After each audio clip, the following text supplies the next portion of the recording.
Hey, I'm Adam Lambert, and you're watching Noise11.com.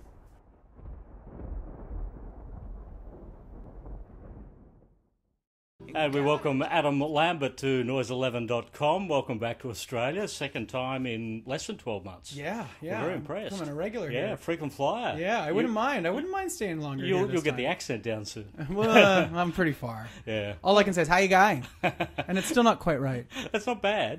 But I love that phrase. Yeah. It's my favorite Australian phrase. Well, the way you do that was better than an American talk show host. I don't think I've never heard Jay Leno or Conan or anything. None of them get it right. How you going? None of them get it right. I want to start talking about the original High, because, what a great record. When we first heard that on the radio, it just leapt out. Oh, thank you very much. That must have felt really good in the studio recording that. Yeah, that was actually the first song that was brought to this whole project. Wow. Which is one of the reasons why I decided to call the album The Original High. It was a demo that I worked on with these two guys, John West and this guy named Accident. And then I brought the demo idea to Max Martin and Shellback, my executive producers that would come to be, and they fell in love with it. And then Shellback kind of put his special sauce all over it and turned it into a big old smash. Yeah. And the great thing was you had friends and phone numbers in the in the phone book that you could just ring out, and in comes Brian May, and out pops Lucy. Not too bad. No, yeah. He was. We were actually finishing up our world tour, and I had the demo for Lucy, and I played it for him, and he was like, "This one's cool." And I'm like, "Do you want to play on it?"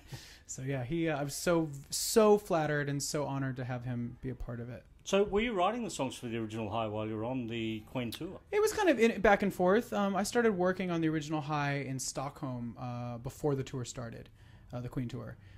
We spent about 8 weeks writing almost every day in the studio, coming up with ideas. Some got thrown out, some we would keep, and then we would kind of rework. But a lot of ideas came out of those sessions. And then I came home and I started working on the tour, the Queen tour. Went on the road for about 8 weeks. Then had a big gap and went to LA and started working more with Max and Shellback in the studio there. And it was kind of alternating back and forth. Yeah. The great thing about this now, too, and I would imagine when you put the set list together, is that you've got a catalogue to work with now, haven't you? Yeah, man. Yeah. When I got to put together this tour, I was like, oh, okay. Yeah. Spoiled for choice now. I can't get all my songs in. Yeah. And you go back to For Your Entertainment, and quite a few songs you're performing off that. It was sort of a loose rule to try to hit the songs that I made videos for, at least, because those tend to connect with the audience over the years and kind of stay present. And then just songs that I felt like would fit into this sort of beginning, middle, and end 3-act journey that the show is. Starts out kind of angsty, sort of industrial, modern, rock electronica kind of stuff, darker themes. And then in the middle of the show, I get to explore more matters of the heart, things about how I feel about things and trying to find love and figure out love in a very vocal kind of stripped back way. And then the third part of the show is just it's a disco dance, EDM, house music party to end all parties. Yes, it's the big rave at the end. Yeah. Because I guess For Your Entertainment, and then you listen to the 3 albums back to back, and there's a very much obvious evolution of Adam Lambert between those 3 records. Do you feel that? Yeah, definitely. I think on all 3, I've definitely had moments where I've tapped into maybe quieter, moodier, lighter type of delivery as a singer.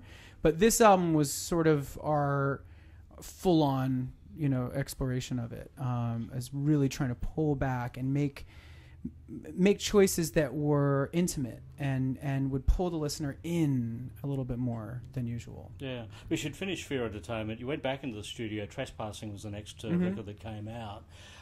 Did you feel you had more control when you were in the studio that time, when you went back for that? Trespassing was really fun. I put a lot of time and effort into that one, and it was a very long process. I worked for over a year on that album. I think, in some ways, I wasn't actually sure of what I wanted to create when I went into the studio to start that one. And it was very much a trial and error sort of experimentation, that whole album was. Track to track would kind of jump. I was like, okay, I'm working with Pharrell this week in Miami. And I love the songs that I came up with Pharrell. And then I would do a song over here that was maybe more of an adult contemporary rock thing, and I do a song over here. So it really a very large variety on that album. Yeah. It was really fun. And you got to work with Australia's own Sam Sparro. I did, yeah. For the second time, actually, I worked with him on a bonus track on the first album called Voodoo that not that many people know about. It's very obscure. Yeah. And then I wanted to get back together with him for Shady. Right. Yeah, and that's one that's definitely stuck. That's one of my favorites. It's in the show tonight. You know where he got his name from, don't you? A bird? Maybe a sparrow bird? Sammy Sparrow was a character on Sydney radio really? in the 1960s. Oh, wow. Yeah. Oh, cool. Yeah. I didn't know that. Yeah, so you just have to... I knew that it was a stage name, but I didn't know where he got it. Well, you can just say, well, I was listening to 2UE in Sydney when I was in Australia. I actually just texted him because I was in a cafe on Chapel Street, and they were playing a cover of his. Oh, wow. He did, I think it was a Whitney cover or something, and I filmed a little video, and I was like, that's you! So, yeah. You're doing a cover of David Bowie, Let's Dance. I am, yeah. It was so sad to learn of his passing. Are you doing a couple weeks ago? The song because of? Yeah, that was why we added it. Yeah, it was something. I've done Bowie songs in the past over the past 6 years, on various concerts and things. I got to work with Nile Rodgers for a little while, and I sang with him and Chic. We did Let's Dance. That was one of the songs we did. I've done Fame, On the Road with Idol, Life on Mars. I loved David Bowie so much. He was amazing. He was so groundbreaking and ahead of his time. And his music is dope. So I was just like, when he passed, it was my way of sort of celebrating and remembering him and trying to bring him into the space for the audience, but by doing it in a way that was musical. Yeah. And I guess it sort of carries on from the David Bowie and Queen Under Pressure that you've been doing with Queen for the last couple of years. I have, yeah. I've got like 2 degrees of separation. I unfortunately never got to meet him, but I really enjoy singing his music. Yeah. I particularly liked the version of Bohemian Rhapsody that you did with Queen, with Freddie Mercury.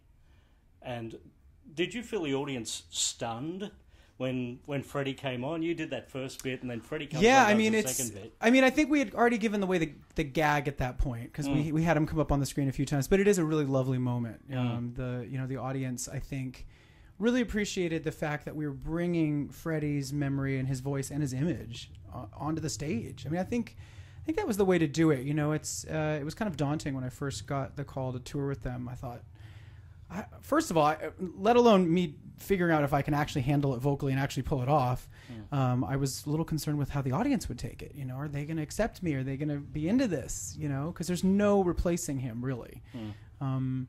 So I really wanted to sort of talk to the audience about it and remind them and celebrate him, and I think we did a really good job. Will you and Queen make an album together? I don't know. Anything's possible. Has it been talked about? No. No songs written? Nope. Because how would you? It's a little tricky, because Queen's catalog is gorgeous, and I don't know. In my head, I don't know. I feel like Queen is the original 4. I don't know. Maybe it would have to be called something else. They did it with Paul Rodgers. They did.